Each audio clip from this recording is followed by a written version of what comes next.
আন্দোলনকারী এনবিআর কর্মীদের সঙ্গে ব্যবসায়ী নেতাদের বৈঠক শেষে ব্রিফিং চলছে, আমরা সরাসরি যাচ্ছি সেখানে। বিপর্যয় আমাদের সবাইকে দেখতে হয়েছে, তা আমরা ওনাদের সাথে আলাপ করে যে যৌক্তিক এবং আইনসঙ্গত যে বিষয়গুলি আছে সেগুলি নিয়ে ওনাদের সাথে আবার সরকার বসবে এবং দরকার হলে আমরাও সেটার মধ্যস্থতা করব। এবং ওনাদের যে কিছু দাবি ছিল তার মধ্যে একটা দাবি ছিল যে এই যে সেপারেশন কিন্তু ওনারাও চায়, বাট এটা যাতে সব স্টেক হোল্ডারদেরকে একত্রে করে তারপরে যাতে একটা প্রপার আলোচনার ভিত্তিতে একটা সুন্দর রাইট একটা যাতে রিফর্ম হয়, যাতে করে এটা ফাংশনাল হয় দেশের জন্য এবং সবার জন্য উপকারে আনে। সেই জিনিসটা আমরা আশা করি যে সরকার আমাদেরকে সে ধরনের আশ্বস্ত করেছেন এবং সেই পরিপ্রেক্ষিতে আমরা ওনাদেরকে আশ্বস্ত করেছি।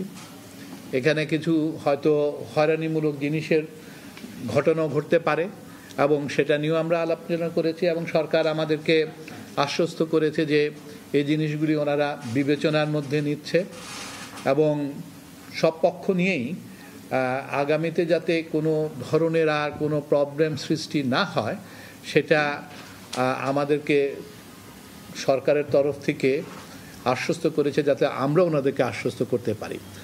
এবং সেই হিসাবে আমি আশা করি এবং আপনারা ওনাদের মুখ থেকেই শুনবেন যে কর্মসূচিটা ওনারা প্রত্যাহার করতে যাচ্ছেন এই মুহূর্তের থেকে।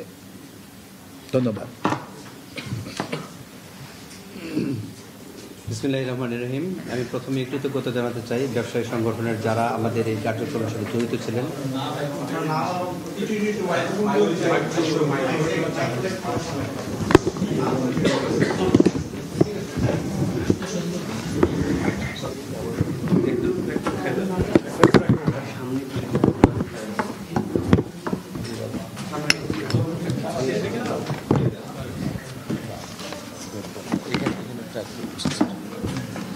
বিসমিল্লাহির রহমানির রহিম।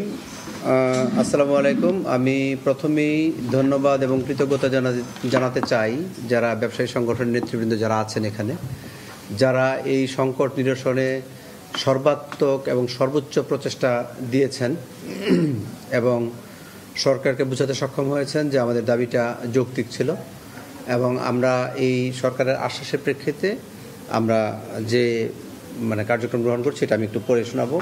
আপনারা দীর্ঘ এই আন্দোলনের সময়ে আপনারা এই মিডিয়ার যারা ছিলেন তারা আমাদের সাথে ছিলেন এবং পজিটিভ নিউজ করেছেন, এজন্য আপনাদেরকে ধন্যবাদ জানাই।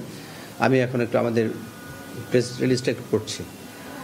এনবিআর সংস্কার ঐক্য পরিষদের ডাকে গত কয়েকদিনের কর্মসূচি এবং গতকাল ও আজ অর্থাৎ 28 এবং 29 জুন 2025 তারিখের যে কমপ্লিট শাটডাউন চলছে তার প্রেক্ষিতে আমদানি রপ্তানি তথা দেশের অর্থনীতির যে অচলাবস্থা সৃষ্টি হয়েছে তা নিরসনে দেশের ব্যবসায়ী নেতৃবৃন্দের উদ্যোগ এবং আলোচনাকে আমরা স্বাগত জানাই।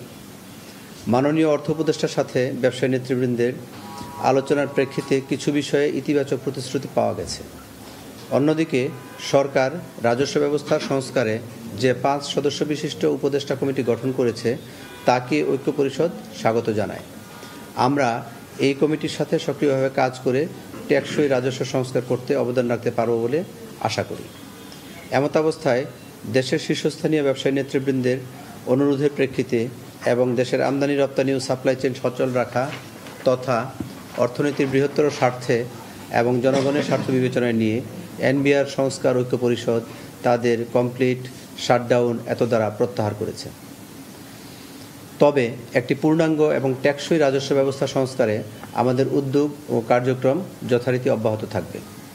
বিগত কয়েকদিনের কর্মসূচিতে আমাদের সাথে থাকার জন্য দেশবাসী, প্রিন্ট ও ইলেকট্রনিক মিডিয়ার সাংবাদিকবৃন্দ, সিভিল সোসাইটি ও সর্বোপরি দেশের শীর্ষস্থানীয় ব্যবসায়ী নেতৃবৃন্দকে অশেষ ধন্যবাদ জানাই।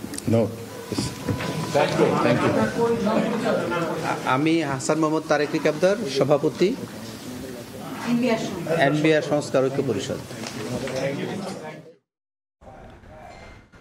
আন্দোলনকারী এনবিআর কর্মীদের সঙ্গে ব্যবসায়ী নেতাদের বৈঠক চলছিল, আমরা এতক্ষণ সেই বৈঠকে সরাসরি যুক্ত ছিলাম এবং ব্রিফিংয়ে জানানো হলো তাদের যে কমপ্লিট শাটডাউন কর্মসূচি ছিল সেটি থেকে তারা এখন বেরিয়ে এসেছেন।